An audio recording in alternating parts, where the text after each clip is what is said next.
Welcome to the Real Life Buyer podcast. In this podcast, you will hear interviews with business owners, entrepreneurs, thought leaders, authors, and technical specialists in their field. These professionals will hasten your development, accelerate your career, and broaden your business know-how. Now, introducing your host, Dave Barr, interviewing with a purchasing twist.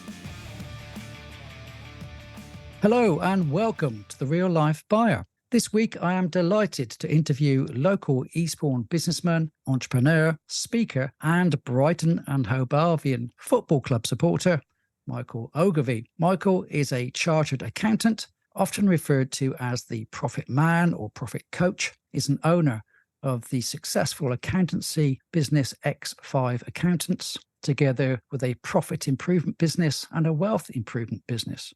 Michael works with businesses who want to grow their sales, increase their effectiveness, and of course, increase their profits. Michael is also the author of Turnover Feeds Your Ego, but Only Profits Can Feed Your Family. In this episode, I seek to dive into the profit man's expertise and tease out some learned revelations on how you can grow your profits and build a highly successful business. So without further ado, I welcome Michael onto the podcast. Hi, Michael. Hi, lovely to be here. Looking forward to sharing some tried and tested ideas with you. Lovely. So where do we start? Firstly, thanks for joining us on the show. I know you're an extremely busy gentleman. Perhaps you could share with the audience some of your background and the circumstances that led you to create your businesses and become a celebrated speaker and author. Okay. Ironically, I'm meant to be in Iran today. But we had to pull out of that because of the political ramifications. So I was meant to be speaking at a sales conference. So originally, I am by training an accountant, but I was one of those accountants that was bored by being an accountant. So I can understand why people find it boring to talk to accountants. So when I introduce myself, I say I help people make more profit and pay less tax. And hopefully gets the answer, how do you do that? Oh, do let me tell you. So because like it or not, quite often things start in America.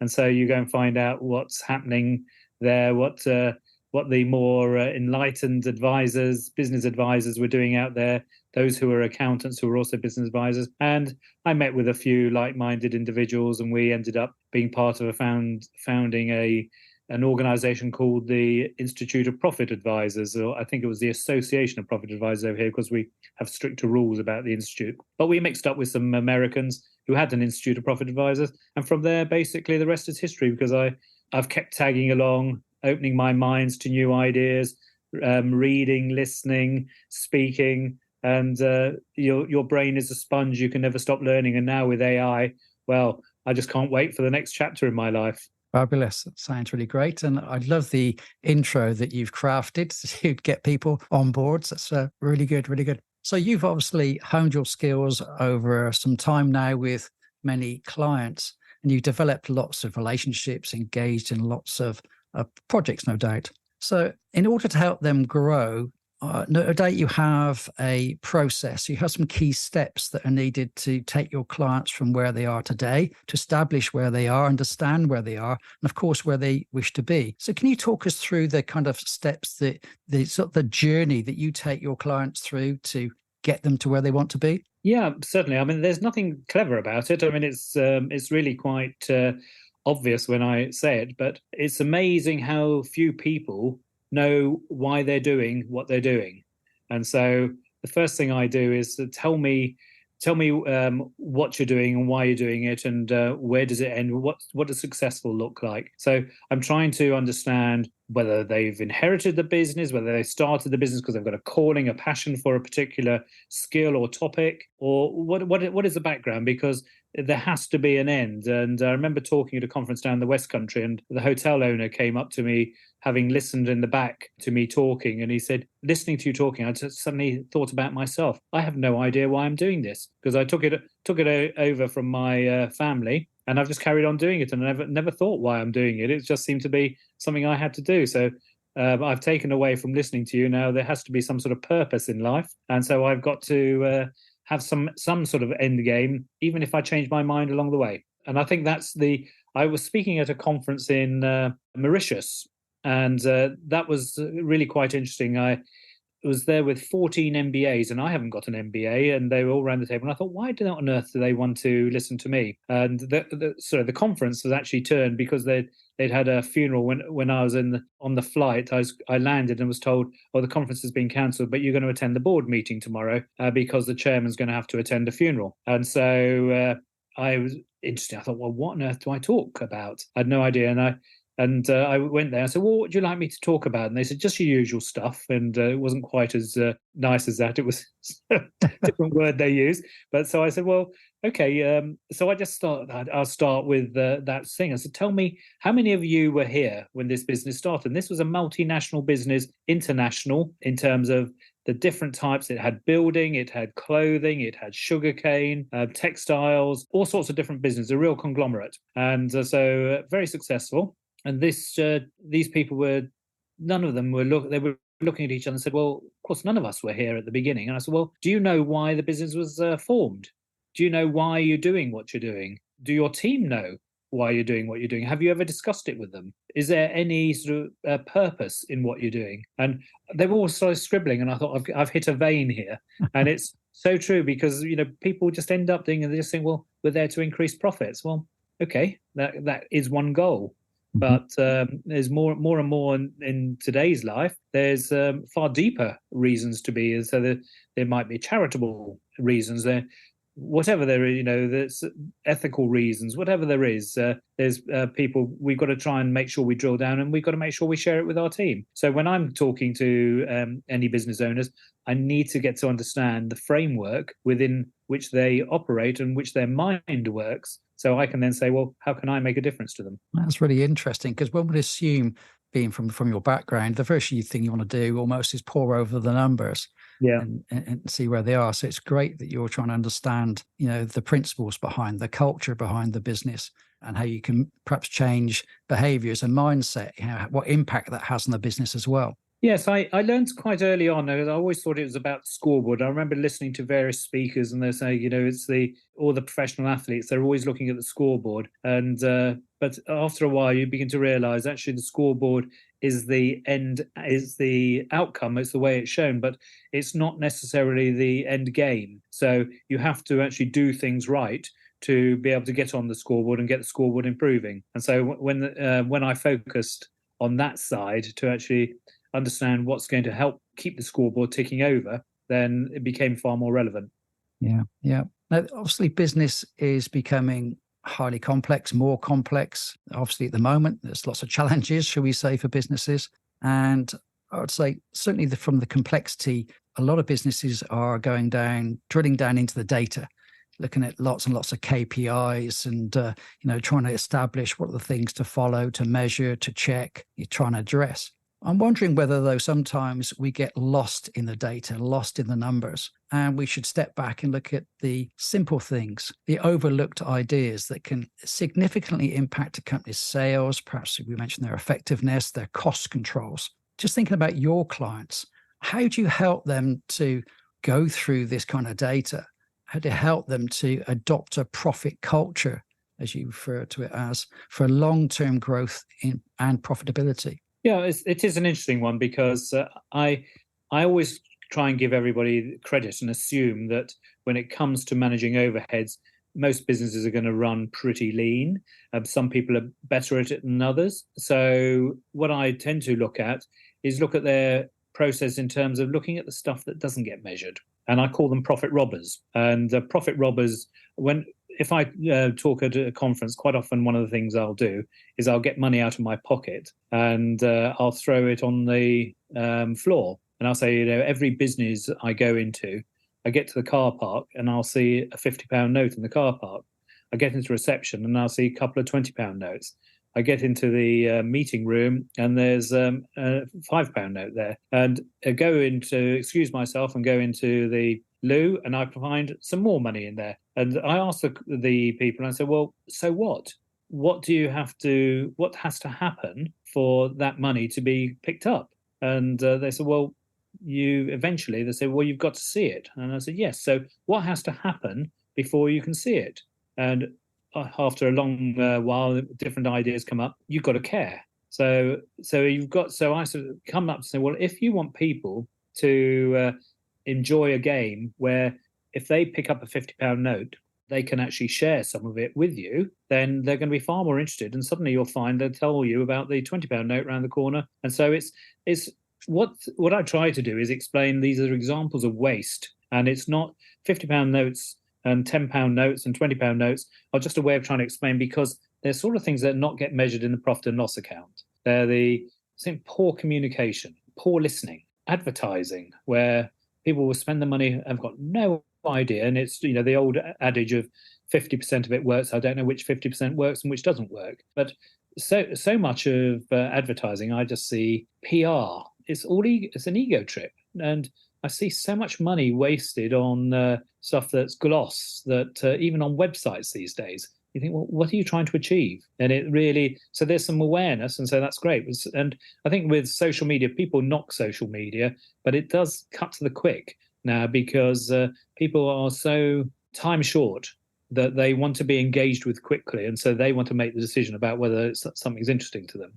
And so people are having to face up to it, but I still see clients wasting money all over the show, let alone in terms of employment and traditional overheads. Yeah, and quite often you find that people walk around with their eyes shut. They get used to seeing things so frequently, it becomes invisible. Yeah. It needs somebody like you to trigger the eyes wide open scenario. Yeah, the definition of a boss is somebody who picks up the crisp packet on the way into the end, because other people walk past it and they'll say, well, I didn't put it there. And so they don't pick it up. And it's that, do you have to find a way of making people care about what people are going to see when they look at it, the stain in the corner of the room, whatever it is, people have got to care to actually do something about it. It's interesting your point about overhead, because quite often I see two different types of business. You've got one business that's quite small. They're controlling every single penny, but being very methodical and careful, almost to the point, though, where by spending some of that money, they would release the time and opportunity to build more money. So that's one side of things. And flipping over to another side,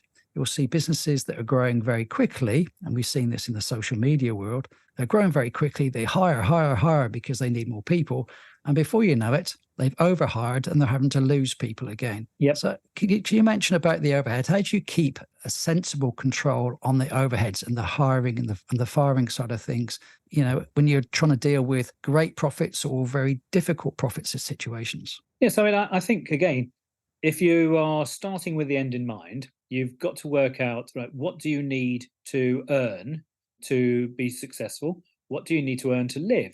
And one of the things for small business, I always say the person that should always get paid first is the owner. And in reality, normally the person who gets paid last is the owner, because they will end up saying, well, we'll be the valve in the system, and so we'll go without. But what that means is that they're not asking the right questions of their business. So I always say it's really important that the owner should get paid first. And of course, members of staff look at me, when I'm talking that, and say, well, why is that? And say, well, it's because you have to ask the right questions. And so the biggest mistake most people make is they don't charge enough. They don't value themselves properly. And so every overhead, every penny is a prisoner. But like you quite rightly say, if you spend too little in overheads, you don't really have an effective business. So you have to identify what you need to be effective in the first place, and then say, what do I need to generate in order to achieve that profit, or that profit to live, or profit to succeed, profit to expand? So whatever the framework that we're talking about, we have to work it backwards. And so plan that way. So many people, I look at if they do actually do any forecasts, and so many don't, what they do is look at last year and make an increment. And I thought, and they said, well, what do you think? And I said, I have no idea. So what are you trying to achieve? And so if I know what they're trying to achieve, if they're trying to achieve a 50% growth because they want to sell the business in 5 years' time, then if they've only achieved a 5% growth, it's not good enough. So they're not asking themselves the right questions. And so what I try and do is put some sort of relationship between the overheads and their income, and put it into perspective. Is that relationship formulaic? Is it gut feel? How do you assess that balance between growth and profitability and overheads? Is there a sweet spot, would you say? Well, I think there's a sweet spot in terms of you know what your fixed overheads are, So you have to identify what your variable overheads are, so that those are the ones that can be saved from time to time. Fixed overheads you can normally do very little about. But so the most important area to concentrate on is the gross profit, and the gross profit is the cost of sales, and sometimes a secondary gross profit, so where you have your sort of semi-variable costs in. And this is where I try and get people to understand the biggest profit robber in any business is normally they say, well, it's the building, it's the premises, or it's the wages. And actually, it's something that's quite often very rarely measured. And it's the discounts that the people will give away because they don't value themselves properly. And so if they were actually working out and saying, well, we're selling a widget or selling a service, and our time is worth £200 an hour or £25 an hour, whatever it is it's worth, then they've got to work out whatever they're selling, how many they need to sell to achieve the exercise. So that's formulaic in that way. But it's not formulaic in a way and saying, well, I remember speaking to somebody who just asked themselves the question. They were doing very well doing furniture business, but they were struggling. They were doing well, but it was tough. And he just suddenly said, he looked around and said, why am I dealing with second division clients? And he just changed his question and said, right, do I believe in the quality of the product that I provide? Do I believe in the quality of the service that I provide? Well, I'm not going to deal with second division clients anymore. I'm going to make sure that I only deal with first division clients and premiership clients, because they're the ones who can afford to pay what I believe I'm worth. And so totally changed his whole emphasis and his whole belief system. And it wasn't before long that he sold out for millions. Very nice too. Lovely. Okay. It's interesting you mentioned discounting, because that's something you see common. You see on the high street, there are a few high street shops, companies who don't at Christmas have a great sale and everything else, and that's quite prolific. There are a few that don't do that. I err on the side of don't do that, because I think that devalues the product or the service. But there we go. But yeah, very much so. I mean, I totally agree with you. I think the brand, people underestimate the value of their brand, and so the brand is themselves when they're a small business, and if they don't value themselves highly enough, then they're always prepared to give away their time for too little, or give away their product for too little. And so one of the biggest jobs I have is to make people believe in themselves and say, look, sometimes you're better off having quality of life, having less time, and you might earn less, but you'll be able to actually enjoy it. Whereas you give away stuff, but you'll have a lot more business, but you won't have time to enjoy it. So you've got to get some sort of balance in your life. Yeah. It is difficult, because me as an individual, if I've just been and purchased something and then find out a week later that that's now on sale, 20% off or whatever, I feel quite aggrieved by that. Clearly, they don't believe their product is worth its salt, so to speak. They're happy to throw some of that profit away. And myself, I saying, hold on a minute, that I had to work very hard for that money. You're devaluing your product. You're looking at your clients as somebody that, once I've got your money, I'm not worried about you anymore. Yep. So I find that a bit of a kind of a downward spiral as well, in the respect that you have to work a lot harder for less money. So you have I agree entirely, Dave. It's almost manipulative, and I think I always say to people, discount is a swear word. So you never ever offer a discount. By all means, offer a special price, offer a launch incentive, if maybe a quantity incentive, but it's never called a discount, because once you give a discount, you always have to give a discount. So if somebody's had a discount from you once, they're going to come back and say, can I have my usual discount? And what answer can you give as to, because you've given it once, so people have already discounted your brand. And so that's why it's no surprise that quality brands never have sales. They'd rather throw away and destroy their stock that's not moving than give it away in a sale. So I always just say, if you're trying to build a business, then you're going to buy into the market. So you're going to give a volume discount. So that's going to be incentive, but it's not a discount. It's going to be a volume incentive. So you have to choose your language and the way you market the stuff right, so that people understand the value of your brand. I guess in a lot of people's heads, having to increase prices without damaging the relationships can be quite tricky, particularly if they've had a history, as you just said, of discounting. So have you come across that with some clients? Have you helped them to actually increase their prices now but still retain those valuable relationships with their customers? That is really difficult. And so, and yes, I have. And it's both in the service sector and the commodity sector, for want of a better word, because I always remember talking to an electrics, is it electrics? Yes, it was in terms of there were fire alarms, smoke alarms. And I was talking to that, and the sales director said, we're a commodity. We can't really put our prices up. Then was boasting how he always got better deals. And I said, hang on, you've just said that you're a commodity. So how can you get a better deal than some of your salespeople? Well, because I will talk in terms of delivery times. I'll talk in terms of holding stock back. Or I'll talk in terms of quality. So you get a better deal because you actually realise there's more to it than just price. But you're already saying to your team, actually, people only buy on price. But you've actually proven that you can sell by putting a service wrapper around your product. And it's just a belief system. And it's astonishing how this sales director, when I actually challenged him on it, just said, I'm so embarrassed because I just hadn't realised what I was doing. Interesting. Yeah. Now let's just look at a different element to the books, and let's talk about cost control, and particularly about supplier management, those relationships you have with your suppliers and how you perhaps could leave money on the table or throw things away. Do you see cost control, poor supplier management as an area often where there's money left behind? Is it a significant cause for concern in many different types of business? In the bigger businesses, I think so. But again, I'm also conscious that even more so in this day and age, it's about relationships. Because if you just treat people, I'm shocked sometimes how rude and objectionable people can be in dealing with suppliers, and it's everything is about the price. And I said, no, you have to be able to share. So in terms, I mean, I'm not saying it's a partnership, but it's a sort of partnership. It's an understanding. The supplier needs to understand what you're trying to achieve. So if you're having to drop your prices, you're looking to the supplier to share some of the pain and see what can they do to help you. And if you can actually have that sort of relationship, you've got a chance to work together. Because if they are literally providing a commodity, there's nothing good about what they offer, then what they're saying is just judge us on the price. And I always say, if people come to you on price, they'll leave you on price as well, because that's exactly the way you treat your suppliers. So you've got to be so careful to get this value equation right.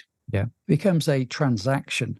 Yes, isn't it, opposed to anything else? And so you're only as good as your order you placed today. And will they go past the extra mile? Will they try and get something to you quicker if you'll take every penny out of their hand, so to speak? yes. Basically, they won't, will they? They'll, take it or leave it will become the situation. Whereas if you work together and, as you say, you both share the pain, but you also share the positives. So as your business grows, their business grows, there's a kind of loyalty between the two of you. As long as it's a healthy loyalty, shall we say, then everybody benefits from that kind of positive relationship. Absolutely. And I turn that question on the head. So if I say, right, so looking at the client's business, I say, so if you are understanding that you have to have this relationship with your suppliers, then you have to have this relationship with your customers as well. So you've got to look at whatever you are providing, and you have got to find a way where they are not buying you on price. So what is the service wrapper? What is it about you? Is it the communication? Is it the promise? Is it the guarantee that you offer? The warranty, the after-service visit, whatever it is that's the wrapper that comes around with your product or your service that's going to make a difference, because people like to deal with people they like.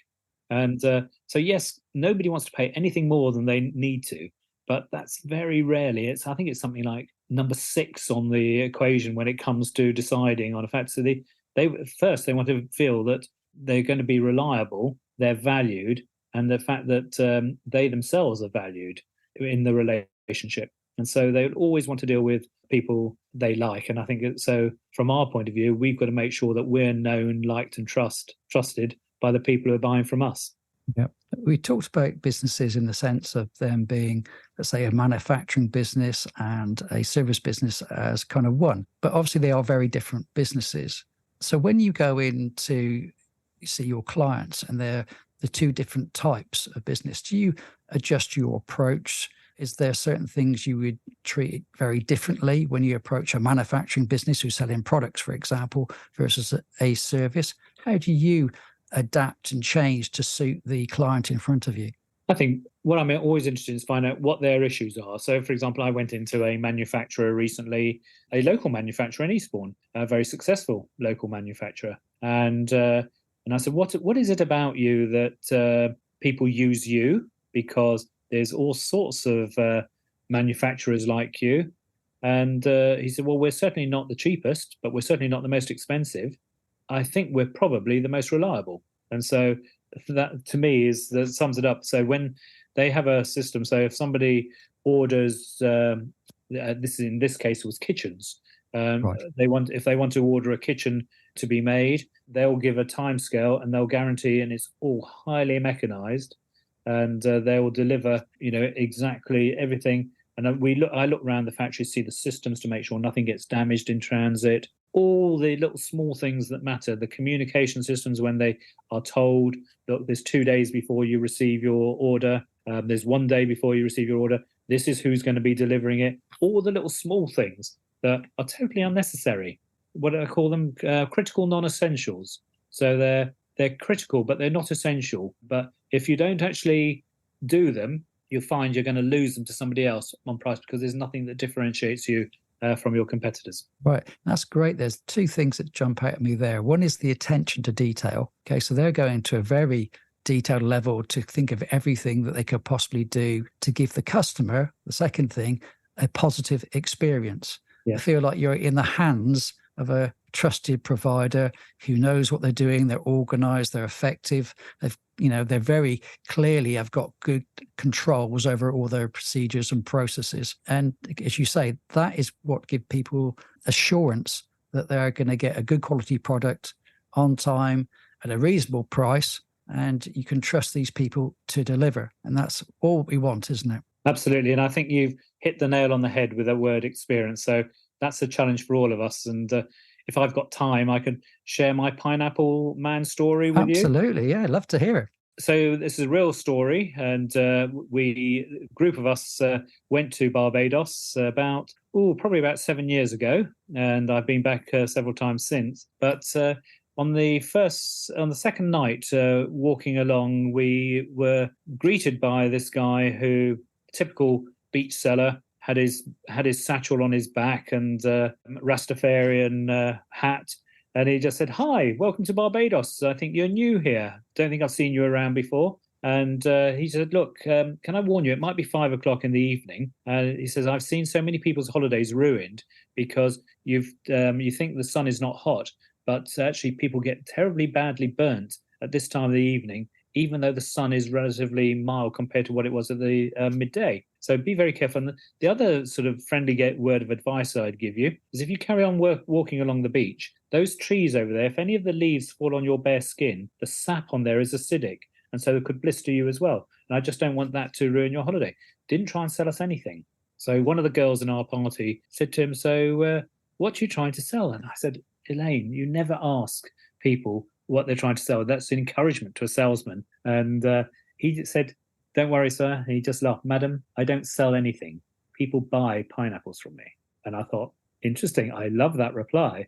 So people buy pineapples from me. I don't sell anything. And so one of the other girls said, "Well, what's your name?" "Well, my name's Original." So rolling his R's, "I'm the original pineapple man from Barbados." Oh, fantastic. I said, "Come on, girls, let's not, what we didn't need is to buy a pineapple." And then we walked in. He said, "Don't worry." He said, "I'm sure I'll see you around. And be careful there." And great, didn't try and sell us anything. So next day, sure enough, he said, "Hey, how are you? Hope you didn't get underneath any of those leaves." And one of the other girls said, "How much do these pineapples cost?" I said, "No, never ask a salesman." And he said, "Well, now you've asked, $200. So I immediately perked up interest and I said, $200? What, US dollars? I said, "Yeah, $200 for a pineapple." "Yes, that's right." I said, "What, are they made of gold?"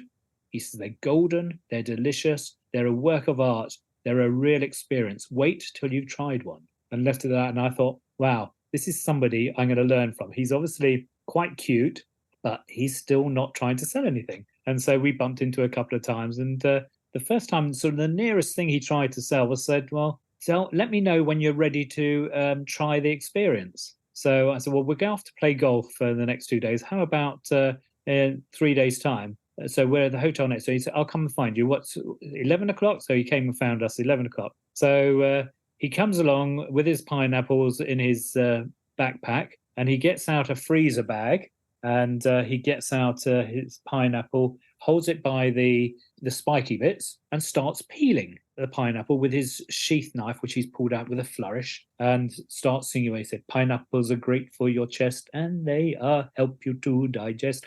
And I'm a poet, and I know. And he's just coming up with random spiel. It's lovely. And of course, there's a crowd gathering around to see what's going. This guy peeling his pineapple. So when he's got to his bare skin, he cuts out the notches, and he gets his clean freezer bag, holds the bare flesh, so he's not holding it with his bare hands, with the flesh swoops off the feathers, cuts it into 6 in the bag, and says, man, these are great with Barbados rum. So he says, I recommend it.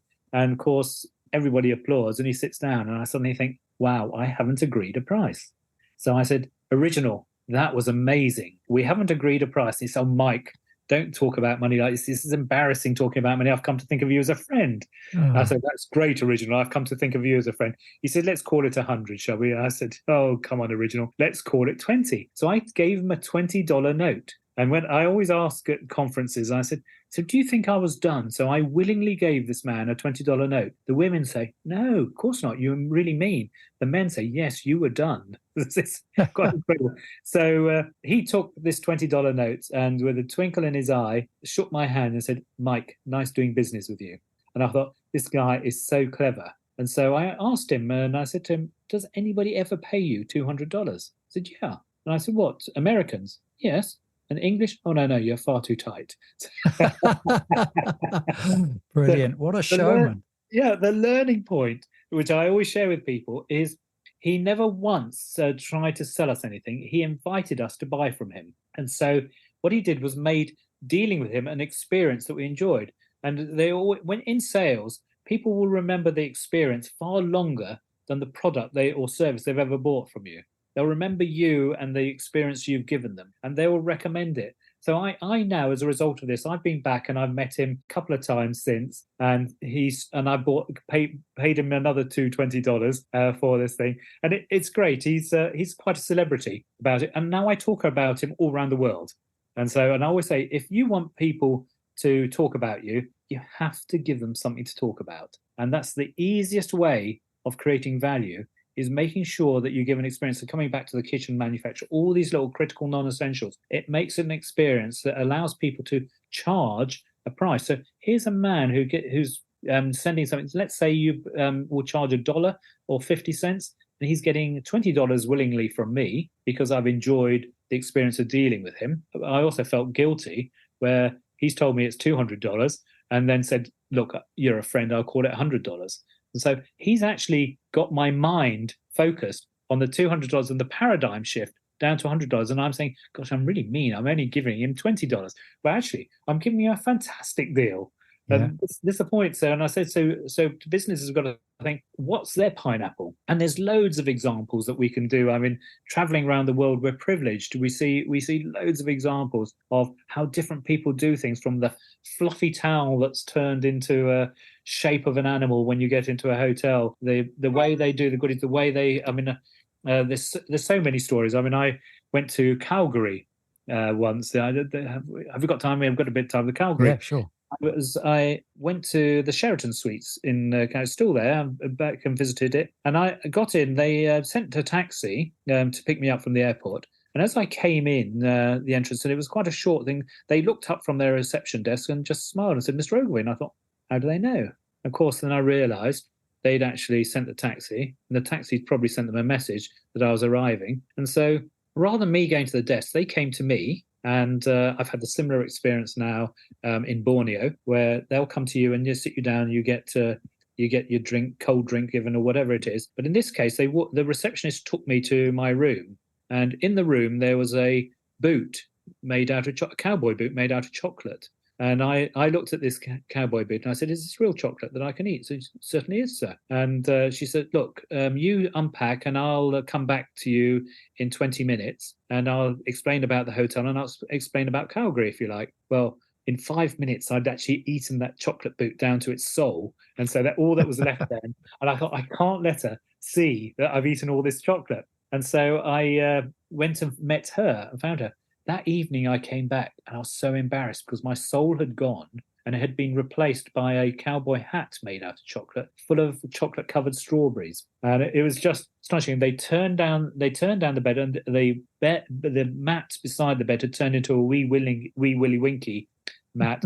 And it's just, there were loads of different examples. And again, I sort of talked to them about this, and they had a system that I was allowed to talk about but not allowed to write about, because it was their system that they use. And so I can't remember what the system was called, but the first one began with R. First letter was R, and it was to recognize the person as they come up to reception.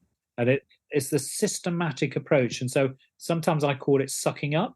So systemized unexpected contact. So where you actually create contact that's unexpected, but nobody needs to know it's systemized. So you have a way of dealing with it. And all of this creates an experience that you talk about and to value. So I'll go back to the Sheraton Suites. I never check to see if there's a cheaper hotel, because I feel as though they treated me so well. I've got a loyalty towards them. So twice I've been there. The second time I didn't have a cowboy hat, and the lady who did it, she'd gone, but they're sort of like part of me. Calgary means Sheraton Suites, and I think this is when in business, this is what it's all about. We focus so much on costs when we should be focusing more on value. Oh, so some fantastic stories, and as you say, there's so many lessons wrapped up in both of those stories. Really, you say it's a systemized approach, but it's also tailored and personalized to you, so you feel it's for you.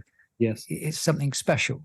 Absolutely. And as you say, it sets them apart from every other hotel that, okay, they may take you to the room and offer to show you where the lights are, but that's usually about it, isn't normally. But this is a whole new level, isn't it? Absolutely superb.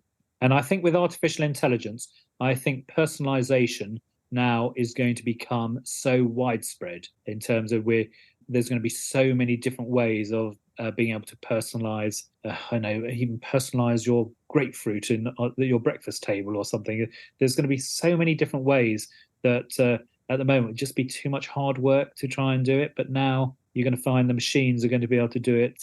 They'll need a bit of prompting by people with creative minds, but once they've actually had examples given to them, they'll come up with ideas themselves.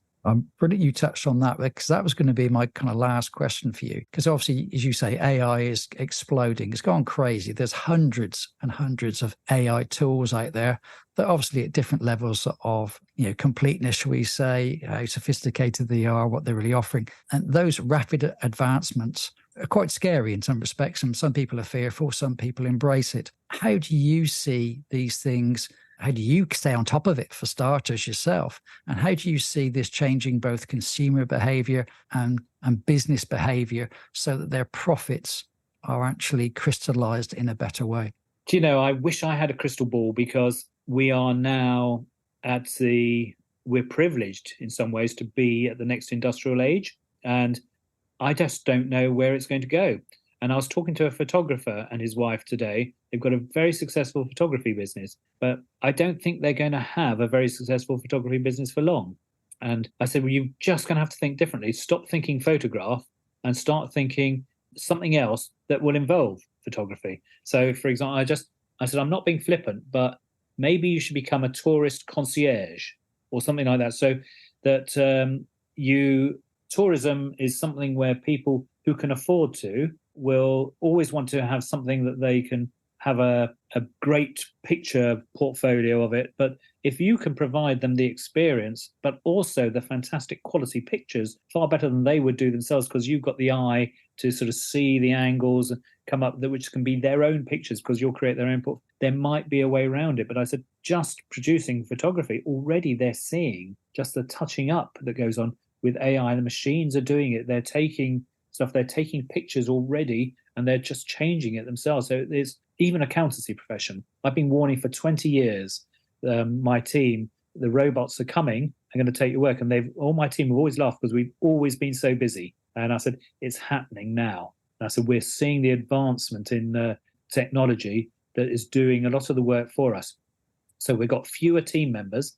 We're paying them a lot more. So, but in due course, some of those team members who are doing the less sophisticated work won't have a job. So unless they can find a way of being able to link in with within the clients, so there's some sort of personalization, some sort of service, something where people want to deal with them because they enjoy dealing with them, they won't have a job because they're not going to offer anything that can't be offered by somebody else. And so somebody will just say, well, I'll just go for the cheaper alternative that's going to be doing it very efficiently. So I think the world is just about to change dramatically. But as a result, I think there's going to be jobs created that we don't even know about now. So who would have thought people could earn so much by being an influencer? I mean, for God's sake, what on earth is an influencer? So somebody who's actually got a personality and who's engaging with people. And so you've got old influencers. So it doesn't have to be just a young, sprightly, beautiful person. You can have older people who relate to other older people. They become influencers, whether it's on makeup, whether it's dress, whatever. They've just got off their backsides and said, right, there's a niche, let's try it. And because of the power of people being able to search, I think there's businesses that are going to be created that we think, wow, who would have ever thought that could ever be a business? Absolutely right. You say there's so much history littered with examples of revolutions that have occurred, but people are still employed. We're not all sat in a chair with some virtual reality. So you're quite right. I mean, I love the quote I saw. It's not mine, that we won't lose our jobs to AI, but we'll lose our jobs to people using AI. And I think that's where everybody's got to wake up, because they're still really, I mean, apart from practicing with ChatGPT or whatever, and we're not really embracing it properly. And so I think people are now waking up and thinking, right, what can we do? And it needs a whole team thinking process. So how can we use this? Stop just thinking, well, it's for other people. It's for everybody, but we've all got to think differently.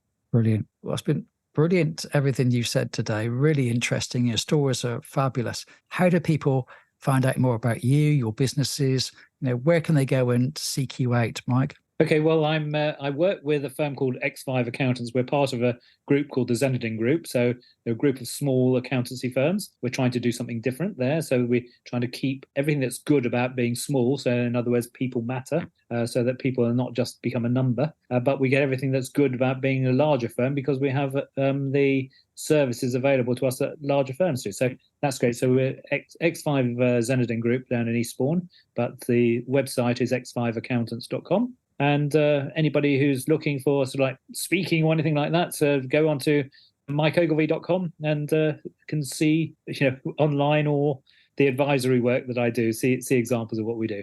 Brilliant. Well, it's been a wonderful experience. Really enjoyed our podcast tonight. Have a lovely evening and take care. And you, Dave. Lovely to be with you. So there's another Real Life Buyer podcast. I do hope you enjoyed it and it's given you some ideas and inspiration for greater action and achievement. If you are a purchasing or a supply chain professional, business owner or director, come and join my Facebook group, the Purchasing and Supply Chain Community Hub, a safe place to engage with like-minded, friendly people. See you soon. Bye.